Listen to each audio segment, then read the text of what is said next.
হযরত উমর রাদিয়াল্লাহু তাআলা আনহু এর জামানার একটা সুন্দর ঘটনা। এর জামানাতে একজন গায়ক ছিলেন ভাই, জোরে বলেন কি ছিলেন? গায়ক। গান বাজনা করে বেড়াইতেন, বাদ্যযন্ত্র দিয়ে গান বাজনা করতেন আর সেখান থেকে টাকা ইনকাম করতেন, আর এই ইনকাম দিয়ে সে নিজের জীবন পরিচালনা করতেন। কিন্তু সময়কালটা উমর রাদিয়াল্লাহু তাআলা আনহুর জমানা। গান বাজনাটা প্রকাশ্যে উনি করতে পারতেন না, গোপনে করতেন। এই লোকের গলা কণ্ঠ ছিল জাদুময় কণ্ঠ, এত সুন্দর একটা কণ্ঠ ছিল তার।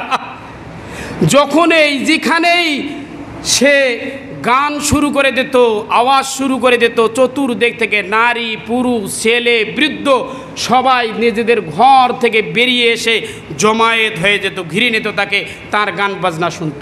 এত কঠিন এবং সুন্দর একটা কণ্ঠ, জাদুময় কণ্ঠ তার ছিল। এইভাবে সে গান বাজনা করে আর লোকেরা তাকে গান বাজনা শোনার বিনিময়ে টাকা দেয়, পয়সা দেয়, দিনার দিরহাম দেয়, সেগুলো দিয়ে সে তার জীবন যাপন করে। আস্তে আস্তে আস্তে তার বয়স বাড়া শুরু হয়ে গেল। যখন ৭৪-এর কোটায় চলে গেছে তখন তার গালাটা বসে গেছে। গালাটা যখন দেবে গেছে আর তার সুর ওঠে না, তাল ঠিক থাকে না, সুন্দর করে আর গান বাজনা করতে পারে না, মানুষদেরকে আর তার দিকে প্রভাবিত করতে পারে না, যেখানেই আসর জমায় লোকজন আর আসে না। আস্তে আস্তে তার গান বন্ধ হয়ে গেল, অভাবের মধ্যে পড়ে গেল লোকটা। 2 দিন 3 দিন ধরে এখন উপোস থাকে, আর খাবার নাই, টাকা নাই, পয়সা নাই, তার গান মানুষ আর শোনে না। লোকজন তার দিকে ভ্রুক্ষেপ করে না, তার দিকে তাকায় না। এত ফেমাস একজন গায়ক ছিল সে। এত ফেমাস গায়ক হওয়ার পরেও তার গালা যখন আর চলে না, লোকজন তার দিক থেকে মুখ ফিরিয়ে নিল। তার বয়স এখন ৭৪। এই লোকটা সব দিক হারিয়ে মদিনার কবরস্থান জান্নাতুল বাকিতে যাইয়া উঠল। উঠার পরে একটা ঝোপ দেখে সেখানে নিজেকে আত্মগোপন করে মাওলার দরবারে দুখানা হাত তুলে ফরিয়াদ জানালো, রব্বুল আলামিন। এই গায়ক লোকটা একজন দাগি আসামি, জোরে বলেন কি ছিল? উমর রাদিয়াল্লাহু তাআলা আনহুর আমলে চুপি চুপে গান করত। দাগি আসামি না, যেটাকে সোনালী যুগ বলা হয়, এমন সময়ও গান করত। এই দাগি আসামি জান্নাতুল বাকিতে যাইয়া একটা ঝোপের ভিতরে ঢুকে আল্লাহর দরবারে 2 হাত তুলে বলছে, রব্বুল আলামিন, আমার বয়স এখন ৭৪, আমি বৃদ্ধ হয়ে গেছি, আমার কণ্ঠ আর চলে না, আমার সুর তাল হারিয়ে গেছে, আমার গান মানুষ শোনে না। আল্লাহ, আমি কয়েকদিন থেকে উপোস করছি, খাবার কিছু নাই, আমি বড় বিপদে আছি রব্বুল আলামিন।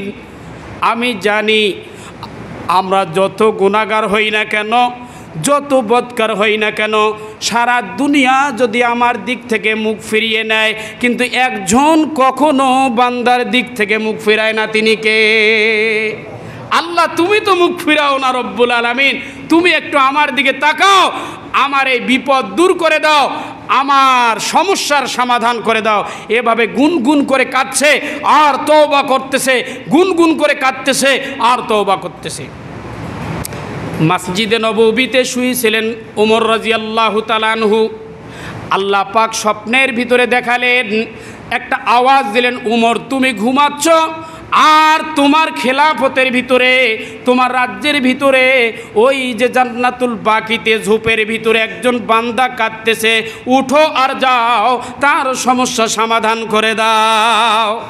এই আওয়াজ যখন ওমর রাদিয়াল্লাহু তাআলা আনহু পেয়েছেন, আওয়াজ পাওয়ার সাথে সাথে উনি ধপ করে শোয়া থেকে উঠছেন। উঠার পরে উনি স্যান্ডেল আর পায়ে পরেন নাই, উনি জামাও গাওয়াত দেয় নাই, জামা ছাড়া স্যান্ডেল ছাড়া দৌড় দিয়েছেন জান্নাতুল বাকিতে। জান্নাতুল বাকিতে যাইয়া ঝোপের দিকে যখন অগ্রসর হলেন, দেখছেন একজন বৃদ্ধ লোক। হযরত উমর দেখলেন একজন বৃদ্ধ লোক গুনগুন গুনগুন গুনগুন করে কাঁদছে আর তার জীবনের অতীতের কথাগুলো, অতীতের হিস্টোরিগুলো কাকে যেন শোনাচ্ছে, এমন গুনগুন করে কাঁদছে। উমর যখন তার সামনে একটু এগিয়ে গেছেন, লোকটা দেখছেন উমর, আর এই গায়ক লোকটা সেখান থেকে উঠে উল্টো দিকে দৌড় মারছেন। এর মনের কথা যে উমর যদি আমাকে ধরে ফেলে, আমি তো গায়ক ছিলাম, আমি যে বদমাশ, আমি একজন দাগি আসামি, সব সময় উমর আমাকে খুঁজছে তার লোক দিয়ে। আজকে যদি উমর আমাকে ধরে ফেলে তাহলে আমাকে পানিশমেন্ট তো হবেই, আমার করুণ পরিণতি হবে, সমাজের সামনে মানুষের সামনে আমাকে বেইজ্জত করবে। তাই সে উল্টো দিকে দো। হযরত উমর ডাক দেয়, ভাই দাঁড়াও, এ বৃদ্ধ দাঁড়াও দাঁড়াও দাঁড়াও। লোকটা আরো জোরে দৌড় দেয়। হযরত উমর বলে, ভাই শোনো, আমি তোমার কাছে আসি নাই, আমাকে পাঠানো হয়েছে। জোরে কোন সুবহানাল্লাহ। যে আমি তো আসি নাই, আমাকে পাঠানো হয়েছে। বৃদ্ধ লোকটা বলে, কে তোমাকে পাঠিয়েছে? হযরত ওমর বলে, তুমি যাকে ডাক দিয়েছো তিনি আমাকে পাঠিয়েছে, আসো আসো। এই কথা বলার সঙ্গে সঙ্গে এই গায়ক দাগি আসামি লোকটি আকাশের দিকে মুখ করে চোখ করে বলছে, রব্বুল আলামিন, হোগো আল্লাহ, আসলেই তুমি কাউকে ভুলে যাও না। যত গুনাহগার হোক না কেন, যত অপরাধী হোক না কেন, আমি আমার জীবনে সর্বটা সময় নাফরমানি করেছি, গান বাজনা করেছি। এখন বয়স আমার ৭৪ বছর। আজকে যে আমি আল্লাহ তোমাকে ডাক দিয়েছি, তাও আমার পেটের কারণে ডাক দিয়েছি, নিজের স্বার্থে আমি ডাক দিয়েছি। আমার পেট চলে না, আমি উপোস আছি, এই জন্য ডাক দিয়েছি আল্লাহ। তারপরেও তুমি আমার ডাকে সাড়া দিয়েছো, আমার ডাক শুনছো। এই কথা বলার পরে লোকটা হাউমাউ করে কাঁদতে কাঁদতে সেখানেই সে লোকটা দুনিয়া থেকে চিরবিদায় নিয়ে চলে গেলেন। আলহামদুলিল্লাহ আলহামদুলিল্লাহ নাহমাদুহু ওয়া নাস্তাঈনুহু ওয়া নাস্তাগফিরুহু ওয়া নু'মিনু বিহি ওয়া নাতাওয়াক্কালু আলাইহি ونعوذ بالله من شرور أنفسنا ومن سيئات أعمالنا من يهده الله فلا مضل له ومن يضلله فلا هادي له ونشهد أن لا إله إلا الله وحده لا شريك له ونشهد أن سيدنا وسندنا وحبيبنا ومولانا محمدا عبده ورسوله الذي أرسله بالحق بشيرا ونذيرا وداعيا إلى الله بإذنه وسراجا وقمرا منيرا أما بعد فأعوذ بالله من الشيطان الرجيم بسم الله الرحمن الرحيم ما يفعل الله بعذابكم إن شكرتم وآمنتم وكان الله شاكرا عليما الحمد لله অসংখ্য শুকর ও সুজুদ আল্লাহ সুবহানাহু ওয়া তাআলার শাহী দরবারে যে মহান আল্লাহ সুবহানাহু ওয়া তাআলা আমাদেরকে প্রত্যেক শুক্রবারের ন্যায় আজকেও একুরসালি বাজার জামে মসজিদে সলাতুল জুমা আদায় করার জন্যে আসার তৌফিক দান করেছেন। সকলে মোহাব্বতের সাথে প্রাণ খুলে মহান আল্লাহর শাহী দরবারে কালিমাতুশ শুকুর পড়ছি, বলি আলহামদুলিল্লাহ। শতকোটি দরুদ ও সালাম বর্ষিত হোক সৈয়দুল আম্বিয়া সরকারে দু আলম রহমতে আলম সৈয়দুল আরবুল আজম জনাবে মোহাম্মদ আরবি মোহাম্মদুর রসুল্লাহ পড়ুন সাল্লাল্লাহু আলাইহি ওয়াসাল্লাম। আমরা যখন ব্যস্ত থাকি তখনও গুনাহ করি, আমরা যখন অবসর থাকি তখনও গুনাহ করি। সারাদিন কর্মব্যস্ততায় অফিস আদালত, ক্ষেত খামার, ব্যবসা বাণিজ্য, এই সমস্ত কাজ যখন আমরা পারিবারিকভাবে আঞ্জাম দেই তখনও আমরা গুনাহ করি। আর সারাদিন কাজ শেষে যখন রাতে ঘুমাতে যাই, অবসর, একটু বিশ্রাম, এরপরে গুনাহ করতে করতে করতে করতেই আমরা ঘুম যাই। এই পরিস্থিতি বর্তমান আমাদের সমাজে বিরাজ করছে কি করছে না ভাই? জোরে বলেন, করছে কি করছে না? বেমালুম ভুলে গেছি আমরা যে আমাদেরকে এই দুনিয়া ছেড়ে চিরকালের জন্য চলে যেতে হবে। তো এত বেশি আমরা গুনাহ করেছি, আমাদের শত গুনাহের পরও মহান আল্লাহ সুবহানাহু ওয়া তাআলা দুনিয়াতে আমাদের পাকড়াও করেন না। আল্লাহ চাইলে যখনই আমরা একটা গুনাহ করব, ঠিক ওই সময়ে আমাদেরকে একটা বিপদ দিয়ে, একটা শাস্তি দিয়ে গুনাহটা বন্ধ করার ক্ষমতা আল্লাহ রাখেন কি রাখেন না? জোরে বলেন, রাখেন কি রাখেন না? আপনি যখন খারাপ কাজ করার জন্য পা দিয়ে হেঁটে যাচ্ছেন, আল্লাহ চাইলে আপনার পাটাকে পঙ্গু বানাই দিতে পারে না? আপনি যখন হাত দ্বারা একটা গুনার কাজ করতে যাচ্ছেন, আল্লাহ চাইলে এই হাতটাকে নুলা বানাই দিতে পারে না? আমরা যখন মোবাইল সামনে রেখে আমাদের চোখ দ্বারা গুনাহ করতেছি অহরহর, আল্লাহ চাইলে আমাদের চোখ দুটো অন্ধ করে দিতে পারে না? তো দুনিয়াতে আল্লাহ পাকড়াও করার ক্ষমতা রাখেন, কিন্তু আল্লাহ পাক পাকড়াও করেন, জোরে বলেন, পাকড়াও করেন না। দিব্যি আমরা চলছি ফিরছি, খাচ্ছি উঠছি বসছি, এবং গুনাহগুলোও আমরা সব সময় করে যাচ্ছি, গুনাহ সব সময় করে যাচ্ছি। আল্লাহ যে পাকড়াও করেন না, আমাদেরকে দুনিয়াতে শাস্তি দেন না, এর কি কোনো কারণ নাই? কি বলেন আপনারা, কারণ আছে না নাই? অবশ্যই আল্লাহর কাছে একটা কারণ আছে। তা না হলে কেন এত বেশি পাপ করার পরেও, কেন এত অবদ্ধ হওয়ার পরেও, কেন এত নাফরমানি করার পরেও আল্লাহ পাক আমাদেরকে দুনিয়াতে শাস্তি দিচ্ছেন না? অবশ্যই এর ভিতরে আল্লাহ পাকের একটা কারণ আছে না নাই? কারণ একটা আছে। কোন কারণে আল্লাহ শাস্তি দিচ্ছেন না?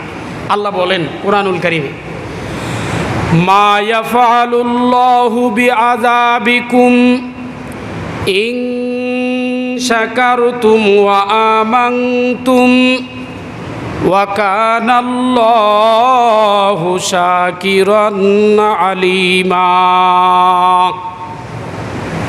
মহান আল্লাহ রব্বুল আলামিন বলেন যে আমি তোমাদেরকে কেন শাস্তি দেব? মা ইয়াফআলুল্লাহু বিআযাবিকুম ইন শাকারতুম, যদি তোমরা ঈমান আনো এবং আমার আনুগত্য করো। তাহলে বুঝে গেল আমরা যদিও সব সময় গুনাহ করছি, চলতে ফিরতে উঠতে বসতে, ব্যস্ততায় অবসরে, এরপরেও আমাদের আল্লাহর আনুগত্য করা, আল্লাহর দিকে ফিরে যাওয়ার সম্ভাবনা আছে না নাই? এই সম্ভাবনাটার কারণে যে বন্দা আমার দিকে ফিরে আসুক, এই জন্য আল্লাহ পাক রব্বুল আলামিন আমাদের গুনাহের শাস্তি দুনিয়াতে দিচ্ছেন না। কথা ক্লিয়ার? ইন শাকারতুম ওয়া আমানতুম ওয়া কানাল্লাহু শাকিরান আলিমা।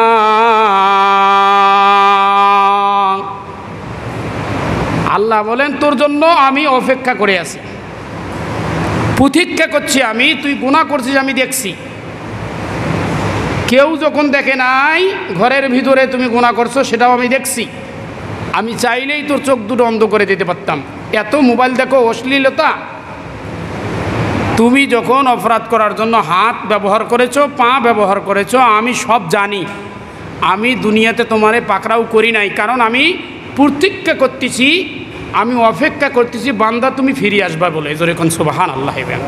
তাহলে আমাদের ফিরে যাওয়ার জন্য, আল্লাহর দরবারে ফিরে যাওয়ার জন্য আল্লাহ দুনিয়াতে আমাদের শাস্তি দিচ্ছেন না ভাই, অপেক্ষা করছেন। আল্লাহ সুবহানাহু ওয়া তাআলা অপেক্ষা করছেন। কত দয়া, কত মেহেরবান হলে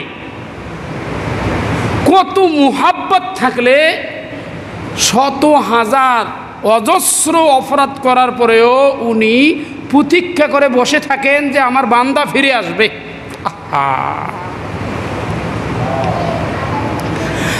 আমাদের যে পাপ দেখেন, তাকান আমার দিকে ভাই, আমাদের যে পাপ, এটার কি কোনো কুর্মিক বা সিরিয়াল কোনো হুজুর বর্ণনা করে শেষ করতে পারবে?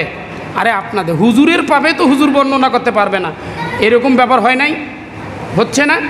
তো আমাদের যে পাপ, আমাদের যে অপরাধ, তাকান ভাই মনোযোগ, আমাদের যে পাপ আর আমাদের যে অপরাধ, আমাদের অপরাধের দিকে দেখে, আমাদের অপরাধগুলো দেখে সাগর পর্যন্ত রাগে ফুঁসে ওঠে।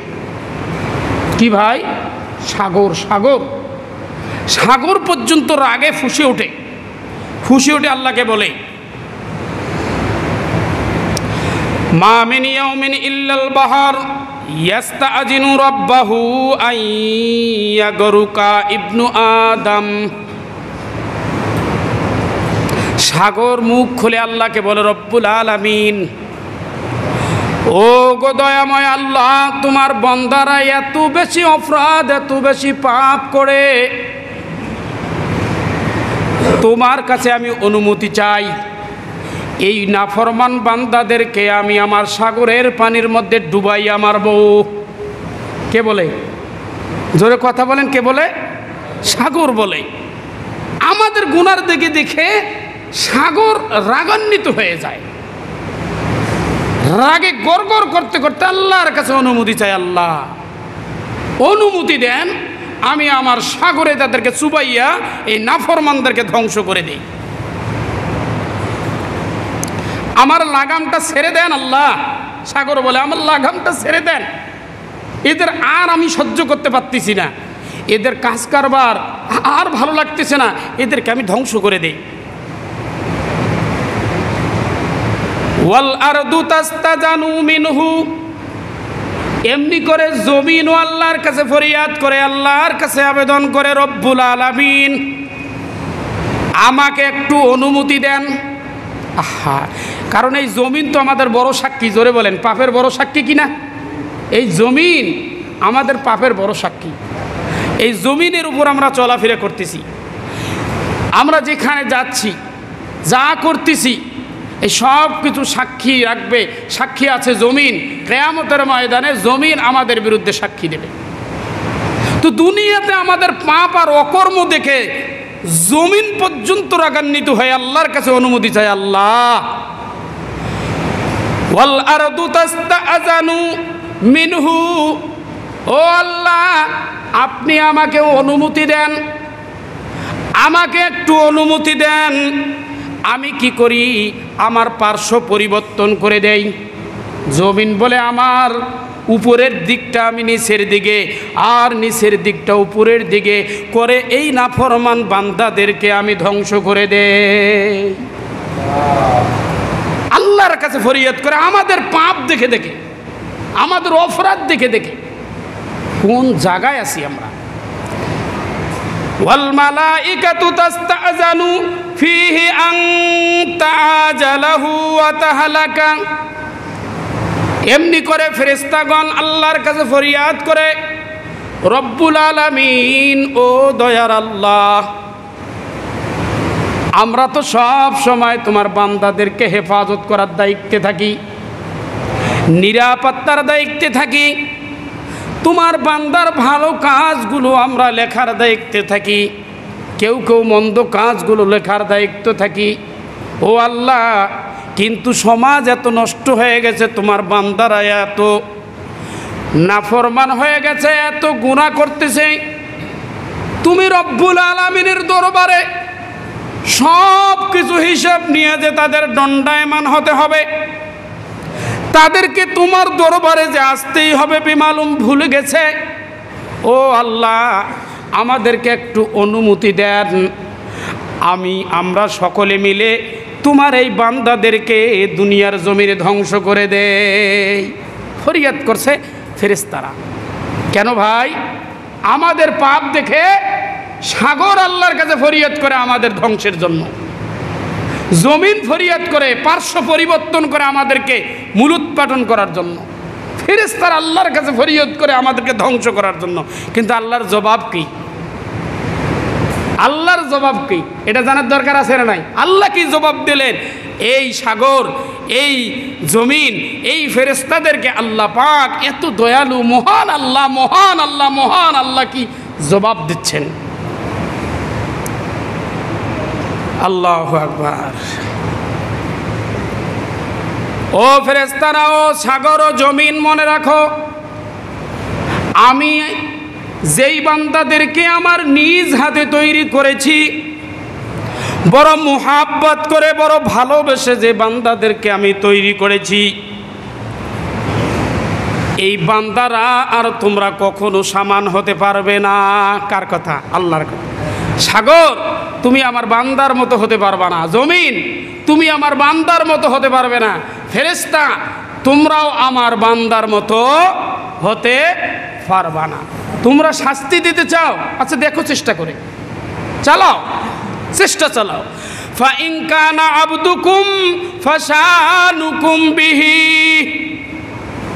আল্লাহ বলছে, ও জমিন, ও সাগর, ও ফেরেশতা, এরা যদি তোমার বান্দা হয় তা ওদের ধ্বংস করে দেখাও। এরা যদি তোমার বান্দা হয়ে থাকে, তোমার গোলাম হয়ে, তোমাদের গোলাম হয়ে থাকে, তা ওদেরকে ধ্বংস করে দেখাও না। জমিন, তুমি পার্শ্ব পরিবর্তন করে ওদের ধ্বংস করে দেখাও। সাগর, তুমি ওদেরকে পানিতে চুবাইয়া ডুবাইয়া মেরে দেখাও।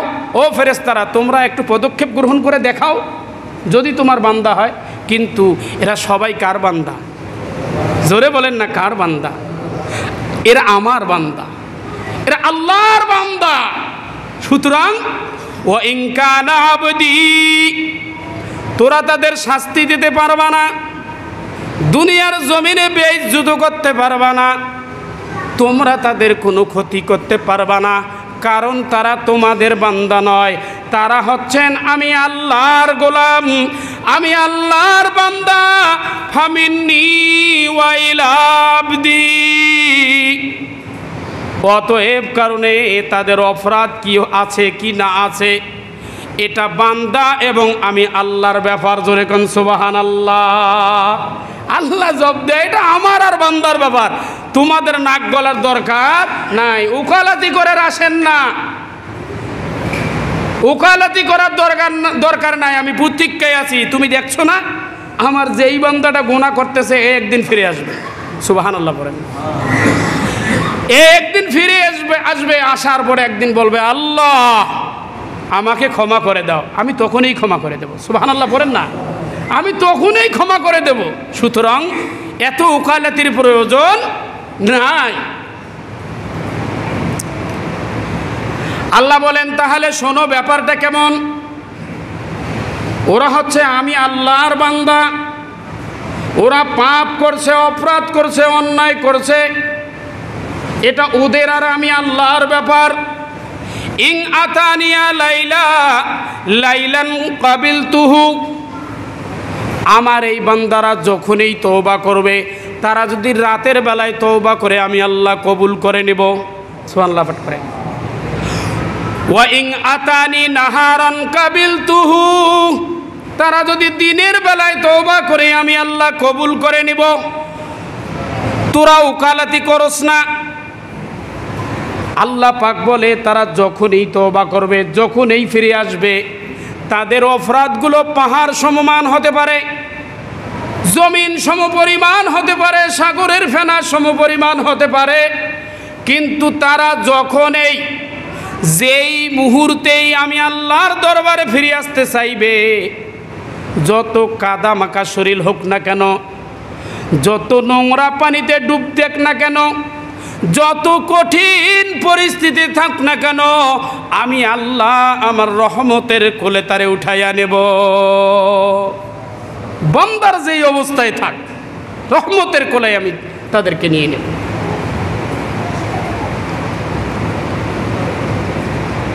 তাই তো বলছেন, কোনো বান্দা যখন আল্লাহর দরবারে তওবা করে, জোরে বলেন কার দরবারে? জোরে বলেন কার দরবারে? ভাই গুনাহ করাটা বড় আশ্চর্যের বিষয় নয়, ভালো করে মন দিয়ে শুনেন, গুনাহ করাটা আশ্চর্যের বিষয় নয়। মানুষের জন্য গুনাহ করাটা একটা স্বাভাবিক বিষয়। কি বিষয়? স্বাভাবিক বিষয়, আশ্চর্য বিষয় নয়। কিন্তু গুনাহ করতে করতে গুনার পথে অটল থাকা, অবিচল থাকাটা আশ্চর্যের বিষয়।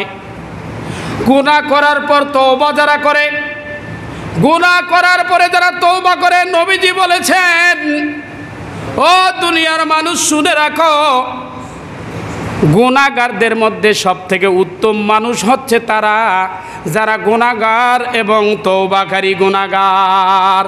যারা তওবা করে এমন গুনাহগার উত্তম মানুষ। জোরে কোন সুবহানাল্লাহ। এমন গুনাহগার কি মানুষ? উত্তম মানুষ। তাহলে গুনাহ আশ্চর্য বিষয় নয় ভাই, সবার দ্বারাই গুনাহ হয়। মাসুম ছিল কারা? আম্বিয়া আলাইহিস সালাতু আসসালাম। এরা মাসুম, জগতের সবাই গুনাহ করবে, কিন্তু গুনাহ করার পরে যারা ভুল বুঝতে পারবে, নিজের ভুল বুঝতে পারবে, তারাই হচ্ছে উত্তম, তারাই হচ্ছে সর্বশ্রেষ্ঠ মানুষ।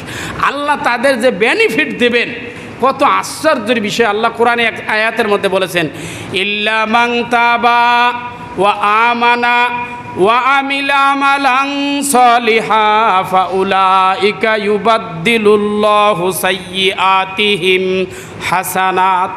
আল্লাহ বলছেন, আমার বান্দারা যখন গুনাহ করতে করতে নিজের ভুল বুঝতে পারবে আর তওবা করবে, আমার দিকে ফিরে আসবে, আমি তার যে গুনাহগুলো ছিল এতদিন যেটা করেছে, সঞ্চয়, কিসের সঞ্চয় ভাই? গুনার সঞ্চয়। এই সমস্ত গুনাহগুলোকে আমি নেকি দ্বারা পরিবর্তন করে দেবো। জোরে কন্যা সুবহানাল্লাহ। একটা হাদিস মনে পড়ে যাচ্ছে এই মুহূর্তে। আল্লাহ সুবহানাহু ওয়া তাআলা যখন সর্বশেষ জাহান্নামীকে জান্নাতে নিয়ে আসবেন, সর্বশেষ জাহান্নামীকে জান্নাতে নিয়ে আসবেন, হাদিসটি বর্ণনা করতেছেন প্রখ্যাত একজন সাহাবী। জান্নাতে যখন নিয়ে আসবেন, নিয়ে আসার সময় আল্লাহ পাক ফেরেশতাদেরকে বলবেন, ও ফেরেশতারা, ওরে তো জান্নাতে নিয়ে আসতেছেন, তা একটা কাজ করো, ওর জীবনে যত ছোট ছোট গুনাহগুলো আসলো, বড় গুনাহ না ছোট গুনাহ ভাই? ছোট ছোট যে গুনাহগুলো ছিল, এই গুনাহগুলো ওর কাছে উপস্থাপন করো, একটা একটা করে বলো। ফেরেশতারা তখন ওই বান্দার সামনে, ওই বান্দার জীবনে যে ছোট ছোট ছোট ছোট সগীরা গুনাহগুলো করেছে, একটা একটা একটা একটা করে পেশ করবে। আর বান্দার অন্তরখানি কাঁপতেই থাকবে, কাঁপতেই থাকবে যে আমাকে জাহান্নাম থেকে উঠানো হলো ঠিক, কিন্তু আমার অপরাধগুলো একটা একটা করে বলা হচ্ছে। কিন্তু বান্দা দেখবে যে আমার অপরাধগুলোর কথা বলা হচ্ছে, কিন্তু আমি যে খুন করেছি, আমি যে জিনা করেছি, আমি যে ডাকাতি করেছি, আরও বড় বড় অপরাধ কবিরা গুনাহগুলো করেছি, এইগুলোর কথা কিন্তু বলতেছে না ফেরেশতা। সব ছোট ছোট মামুলি গুনাহগুলোর কথা বলতেছে। তারপরেও তার হিয়া, তারপরেও তার অন্তর কাঁপতেই থাকবে। আল্লাহ বলবে, ফেরেশতা বাদ দেয়, যথেষ্ট হয়ে গেছে, আর গুনাহ বলার দরকার নাই, যতটুক বলছো বলছো, এবার শোনো কতগুলো হলো দেখো তো। কয় আল্লাহ বলেন, ফেরেশতারা বলেন, আল্লাহ এই যে খাতা ক্লিয়ার, এই সবগুলো গুনাহ, তার ছোট ছোট গুনাহ, কয় সবগুলো নেকি বানাই দিলাম। সুবহানাল্লাহ বলেন না? সবগুলো কি বানাই দিলাম? নেকি বানাই দিলাম। এইবার গুনাহগার বান্দাটা বলে যে, আল্লাহ আপনার কি স্মরণ নাই আমার যে আরও গুনাহ আছে? জোরে কান্না সুবহানাল্লাহ। আমার যে আরও গুনাহ আছে, আমার অনেক বড় বড় গুনাহ আছে, সেইগুলো তো এই খাতায় আসে নাই। কারণ কি? কারণ কি? যে সে দেখতেছে যে আমার যত গুনাহ সব কি হলো, সবে পরিণত হলো, নেকিতে পরিণত হলো। এই হাদিসটা নবীজি যখন বর্ণনা করেন, তখন আল্লাহর রাসূল তার দাঁত বাহির করে মুস্কি একটা হাসি দিয়েছিলেন। জোরে কোন সুবহানাল্লাহ ওয়া বিহামদিহি, একটা হাসি দিয়েছিলেন এই হাদিসটা যখন বর্ণনা করেন। তা যাই হোক, আমি এই সব কথা বলতে যাচ্ছি না। মূল কথা হচ্ছে যে দুনিয়াতে আমরা যত বেশি পাপ করতেছি, এত বেশি পাপ করতেছি, আল্লাহ পাক রব্বুল আলামিন দুনিয়াতেই আমাদেরকে শাস্তি দিতে পারতেন কি পারতেন না? জোরে বলেন, পারতেন কি পারতেন না? রাতে যখন শুয়ে মোবাইল দেখি, চোখ দুটো অন্ধ হতে পারতো না? জোরে বলেন, পারতো না? হাত পা লুলা হয়ে যাইতে পারতো না? কিন্তু আল্লাহ করেন না কেন ভাই? আল্লাহ প্রতীক্ষা করতেছেন, অপেক্ষা করতেছেন, আমার বান্দাটা ফিরে আসবে। আমার বান্দাটা কি আসবে? আমার বান্দাটা ফিরে আসবে, আমার বান্দাটা তওবা করবে, আমার বান্দাটা আমি আল্লাহকে প্রাণ ভরে একবার বলবে আল্লাহ, আর তখনই আমি আমার বান্দাটাকে কি করে দেব?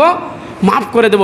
এই জন্য আল্লাহ সুবহানাহু ওয়া তাআলা দুনিয়াতে আমাদের অপরাধের কিছু শাস্তি দুনিয়াতে দিচ্ছেন না। এরপরেও যদি আমরা অবিচল থাকি, জানি না ভাই কার নিঃশ্বাস কবে চলে যাবে। এই গুনার প্রতি যদি আমরা দুনিয়া থেকে চলে যাই, ভেবে দেখেন তো, এই মোবাইল দেখতে দেখতেই যদি দুনিয়া থেকে চলে যাই, চুরি করতে করতে অপরাধ করতে করতে যদি দুনিয়া থেকে চলে যাই, তখন আর কোনো উপায় আমাদের থাকবে না। আমার ভাইরা, আল্লাহ পাক রব্বুল আলামিন বলেন, যখন কোনো একজন বান্দা তওবা করে নেয়, আমার কাছে ফিরে আসার চায়, আল্লাহর দরবারে হাত তুলে ক্ষমা প্রার্থনা করে, আল্লাহ পাক রব্বুল আলামিন আসমানে আতশ সজ্জা শুরু করে দেয়। জোরে কোন সুবহানাল্লাহ। রং বেরঙ্গের বাতি, যেমন বিয়া বাড়িতে ঝিকমিক বাতি জ্বলে, বড় বড় অনুষ্ঠানগুলোতে, বড় বড় প্রোগ্রামগুলোতে যেমন রং বেরঙ্গের বাতি জ্বালাইয়া, চিকমিক বাতি জ্বালাইয়া আলোক উজ্জ্বল করে দেয়, আল্লাহ পাক রব্বুল আলামিন যখনই জমিনের মধ্যে কোনো একজন বান্দা তওবা করে, আল্লাহ আসমানকে সাজাতে শুরু করে দেয়। যেরকম সুবহানাল্লাহ। এত বেশি সাজানো শুরু হয়ে যায়, চতুর্দিক থেকে আসমান শুধু আলোকিত হয়ে যায়, জ্বলতে থাকে জ্বলতে থাকে। ফেরেশতারা জিজ্ঞাসা করে, রব্বুল আলামিন এটা কিসের সাজসজ্জা চলছে? এরা মনে করছে কোনো ভিআইপি একজনকে আল্লাহ দাওয়াত দিছে। জোরে কন্যা সুবহানাল্লাহ।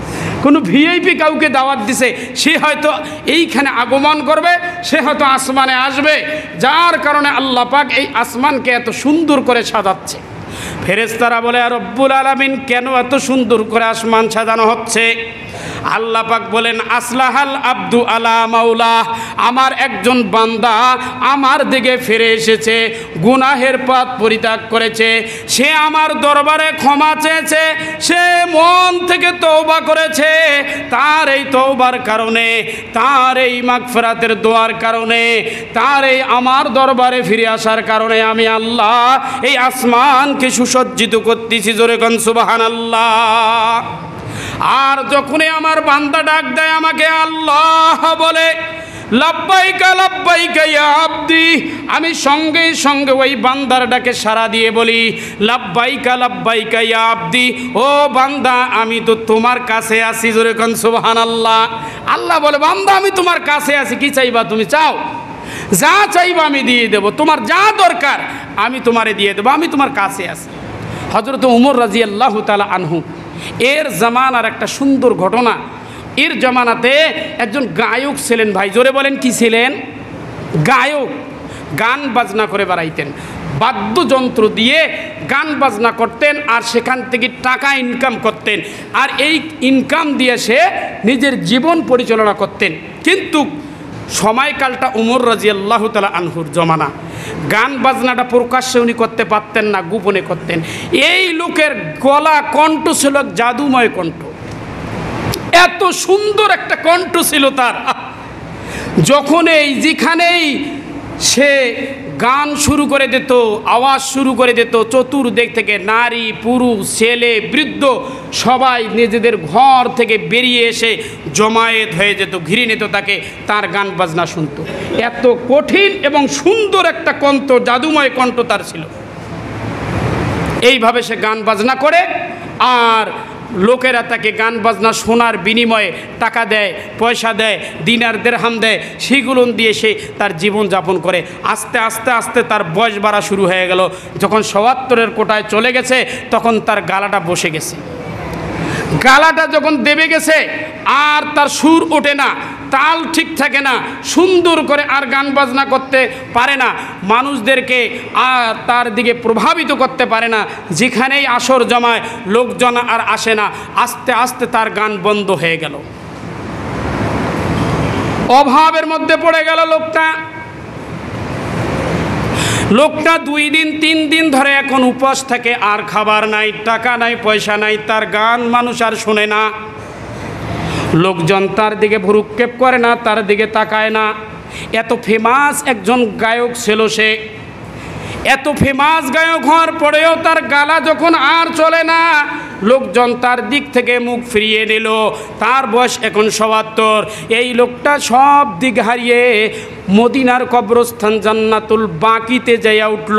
উঠার পরে একটা ঝোপ দেখে সেখানে নিজেকে আত্মগোপন করে মাওলার দরবারে দুখানা হাত তুলে ফরিয়াদ জানালো, রব্বুল আলামিন। এই গায়ক লোকটা একজন দাগী আসামি। জোরে বলেন কি ছিল? উমর রাদিয়াল্লাহু তাআলা আনহুর আমলে চুপি চুপে গান করত। দাগী আসামি না, যেটাকে সোনালী যুগ বলা হয়, এমন সময়ও গান করত। এই দাগী আসামি জান্নাতুল বাকিতে যাইয়া একটা ঝোপের ভিতরে ঢুকে আল্লাহর দরবারে 2 হাত তুলে বলছে, রব্বুল আলামিন, আমার বয়স এখন ৭৭, আমি বৃদ্ধ হয়ে গেছি, আমার কণ্ঠ আর চলে না, আমার সুর তাল হারিয়ে গেছে, আমার গান মানুষ শোনে না। আল্লাহ, আমি কয়েকদিন থেকে উপোস করছি, খাবার কিছু নাই, আমি বড় বিপদে আছি রব্বুল আলামিন। আমি জানি আমরা যত গুনাহগার হই না কেন, যত বদকার হই না কেন, সারা দুনিয়া যদি আমার দিক থেকে মুখ ফিরিয়ে নেয়, কিন্তু একজন কখনো বান্দার দিক থেকে মুখ ফিরায় না। তিনি কে? আল্লাহ, তুমি তো মুখ ফিরাও না রব্বুল আলামিন। তুমি একটু আমার দিকে তাকাও, আমার এই বিপদ দূর করে দাও, আমার সমস্যার সমাধান করে দাও। এভাবে গুনগুন করে কাঁদছে আর তওবা করতেছে, গুনগুন করে কাঁদতেছে আর তওবা করতেছে। মসজিদে নববীতে শুয়েছিলেন ওমর রাদিয়াল্লাহু তাআলা আনহু। আল্লাহ পাক স্বপ্নের ভিতরে দেখালেন, একটা আওয়াজ দিলেন, উমর তুমি ঘুমাচ্ছ আর তোমার খেলাফতের ভিতরে, তোমার রাজ্যের ভিতরে ওই যে জান্নাতুল বাকিতে ঝোপের ভিতরে একজন বান্দা কাঁদতেছে, উঠো আর যাও তার সমস্যা সমাধান করে দাও। এই আওয়াজ যখন ওমর রাদিয়াল্লাহু তাআলা আনহু পেয়েছেন, আওয়াজ পাওয়ার সাথে সাথে উনি ধপ করে শোয়া থেকে উঠছেন। উঠার পরে উনি স্যান্ডেল আর পায়ে পরেন নাই, উনি জামাও গাওয়াত দেয় নাই, জামা ছাড়া স্যান্ডেল ছাড়া দৌড় দিয়েছেন জান্নাতুল বাকিতে। জান্নাতুল বাকিতে যাইয়া ঝোপের দিকে যখন অগ্রসর হলেন, দেখছেন একজন বৃদ্ধ লোক। হযরত উমর দেখলেন একজন বৃদ্ধ লোক গুনগুন গুনগুন গুনগুন করে কাঁদছে আর তার জীবনের অতীতের কথাগুলো, অতীতের হিস্টোরিগুলো কাকে যেন শোনাচ্ছে। এমন গুনগুন করে কাঁদছে। উমর যখন তার সামনে একটু এগিয়ে গেছেন, লোকটা দেখছেন উমর, আর এই গায়ক লোকটা সেখান থেকে উঠে উল্টো দিকে দৌড় মারছেন। এর মনের কথা যে উমর যদি আমাকে ধরে ফেলে, আমি তো গায়ক ছিলাম, আমি যে বদমাশ, আমি একজন দাগী আসামি, সবসময় উমর আমাকে খুঁজছে তার লোক দিয়ে। আজকে যদি উমর আমাকে ধরে ফেলে, তাহলে আমাকে পানিশমেন্ট তো হবেই, আমার করুণ পরিণতি হবে, সমাজের সামনে মানুষের সামনে আমাকে বেইজ্জত করবে। তাই সে উল্টো দিকে দৌড়। হযরত উমর ডাক দেয়, ভাই দাঁড়াও, এ বৃদ্ধ দাঁড়াও দাঁড়াও দাঁড়াও। লোকটা আরো জোরে দৌড় দেয়। হযরত উমর বলে, ভাই শোনো, আমি তোমার কাছে আসি নাই, আমাকে পাঠানো হয়েছে। জোরে কোন সুবহানাল্লাহ, যে আমি তো আসি নাই, আমাকে পাঠানো হয়েছে। বৃদ্ধ লোকটা বলে, কে তোমাকে পাঠিয়েছে? হযরত ওমর বলে, তুমি যাকে ডাক দিয়েছো তিনি আমাকে পাঠিয়েছে, আসো আসো। এই কথা বলার সঙ্গে সঙ্গে এই গায়ক দাগী আসামি লোকটি আকাশের দিকে মুখ করে চোখ করে বলছে, রব্বুল আলামিন, হোগো আল্লাহ, আসলেই তুমি কাউকে ভুলে যাও না। যত গুনাহগার হোক না কেন, যত অপরাধী হোক না কেন, আমি আমার জীবনে সর্বটা সময় নাফরমানি করেছি, গান বাজনা করেছি। এখন বয়স আমার ৭৭ বছর। আজকে যে আমি আল্লাহ তোমাকে ডাক দিয়েছি, তাও আমার পেটের কারণে ডাক দিয়েছি, নিজের স্বার্থে আমি ডাক দিয়েছি, আমার পেট চলে না, আমি উপোস আছি, এই জন্য ডাক দিয়েছি আল্লাহ। তারপরেও তুমি আমার ডাকে সাড়া দিয়েছো, আমার ডাক শুনছো। এই কথা বলার পরে লোকটা হাউমাউ করে কাঁদতে কাঁদতে সেখানেই সে লোকটা দুনিয়া থেকে চিরবিদায় নিয়ে চলে গেলেন। হযরত ওমর ফারুক রাদিয়াল্লাহু তাআলা আনহু লোকটাকে নিয়ে আসলেন, তাকে নিজ হাতে গোসল দেওয়ালেন, কাপড় পরালেন, সাহাবাদেরকে ডাক দিলেন যে, সাহাবারা তোমরা এরে চিনো? কয়, এ তো একজন এই সময়ের সব থেকে বেয়ারা গায়ক ছিল। কয়, আল্লাহর দরবারে তার তওবা কবুল হয়ে গেছে, আল্লাহ পাক রব্বুল আলামিন তাকে ক্ষমা করে দিয়েছে। ওমর ইমামতি করে তার জানাজা পড়ালেন। জোরে কোন সুবহানাল্লাহি ওয়া বিহামদিহি। আল্লাহ কখনো মানুষকে ভুলে যায় না, আল্লাহ কখনো ছেড়ে যায় না। তাই আমি আপনাদের হাতে ধরে পায়ে ধরে বলবো, গুনাহ আমাদের এত বেশি, আমাদের বিরুদ্ধে কিন্তু পাহাড়, আমাদের বিরুদ্ধে জমিন, আমাদের বিরুদ্ধে সাগর, আমাদের বিরুদ্ধে ফেরেশতা আল্লাহর দরবারে অভিযোগ করে, কিন্তু আল্লাহই শুধু আমাদের পক্ষে আছে। যেরকম সুবহানাল্লাহ। আল্লাহ অপেক্ষা করছে, আল্লাহ প্রতীক্ষা করছে, আল্লাহ শুধুমাত্র একবার শুনতে চায়, ও বান্দা তুমি আমাকে ডাকো একবার, আল্লাহ বলে ডাকো, একবার ফিরে আসো। এটার অপেক্ষায় আল্লাহ আছে, এর প্রতীক্ষায় আছে। আশা মাত্র আল্লাহ আমাদের জীবনের সব গুনাহ মাফ করে দেবে। নবীজি বলছেন, বাবুত তাওবাতি মাফতুহুন মালাম ইউগারগির। ও বান্দা শুনে রাখো, এই যে তওবা আছে না, তওবার দরজাটা আল্লাহ সুবহানাহু ওয়া তাআলা খুলে রেখেছেন কতদিন পর্যন্ত? মালাম ইউগারগির, যতক্ষণ পর্যন্ত মৃত্যু তোমার হলকুমে আসে নাই, ততদিন পর্যন্ত এই তওবার দরজা মানুষের জন্য আল্লাহ খুলে রেখেছেন। জোরে কোন সুবহানাল্লাহ। আল্লাহ আমাদেরকে বোঝার তৌফিক দান করুক, সঠিক আমল করার তৌফিক দান করুক। আমিন। ওয়া আখির দাওয়ানা আনিল হামদুলিল্লাহি রাব্বিল আলামিন। আসসালামু আলাইকুম ওয়া রাহমাতুল্লাহ।